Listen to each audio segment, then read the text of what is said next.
윤석열 정권이 역사의 정의를 저버리고 일본의 머리를 조아렸습니다. 정부가 발표한 강제동원 피해 배상안은 일본의 전쟁 범죄에 면죄부를 주는 최악의 외교적 패착이자 국치입니다. 국가의 자존심을 짓밟고 피해자의 상처를 두 번 헤집는 개묘 늑약과 진배가 없습니다.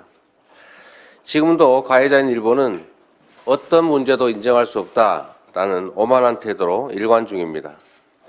그런데도 정부는 새로운 사죄를 받는 것이 능사가 아니다라고 말합니다. 대한민국 정부인지 의문이 갑니다. 수십 년 동안 투쟁해온 피해자들이 원한 것은 일본의 진정한 사죄와 배상입니다. 이분들이 정부에 돈을 달라고 한 일이 없습니다. 지금도 받지 않겠다고 합니다.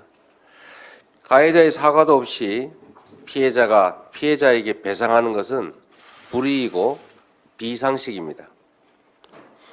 이번에 굴욕적인 강제동원 배상안을 포함해서 윤석열 정권의 외교안보 자해 그리고 자충수에 대해서 국민들의 분노가 큽니다. 소위 말하는 다케시마의 날에 동해상에서 한미일 군사훈련을 강행하기도 하고 또 미일이 이 훈련 후에 동해를 일본해라고 표기해도 항의조차 제대로 못하고 있습니다. 더 큰 문제는 그 사이에 일본의 군사 대국화 움직임이 노골화되고 있다는 것입니다. 북한의 도발에 대한 대비는 당연히 필요합니다.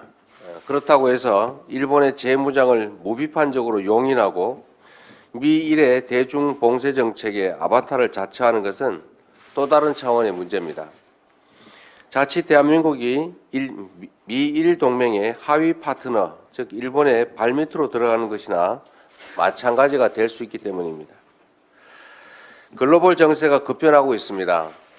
외교 안보의 자율성을 포기하면 국익은 물론이고 국가의 생존조차 담보하기 힘듭니다. 이를 윤석열 정부는 깨달아야 합니다. 윤석열 대통령께서 일본을 공통의 가치를 공유하는 파트너라고 하셨습니다. 하지만 일본이 지금처럼 과거 침략 전쟁을 반성하지 않는다면 평화와 인권이라는 보편적 가치를 과연 공유한다고 말할 수 있겠습니까? 그렇기 때문에 더더욱 강제동원 배상 문제는 인류의 양심과 상식에 맞게 순리대로, 원칙대로 풀어야 합니다. 정부는 굴욕적인 강제동원 해법을 즉각 철회하고 피해자들에게 사죄해야 마땅합니다. 피해자가 동의하지 않고 국민이 납득하지 않는다면 어떤 미사 요구를 동원해도 굴종이고 치욕입니다. 국민과 역사를 두려워해야 합니다. 이상입니다.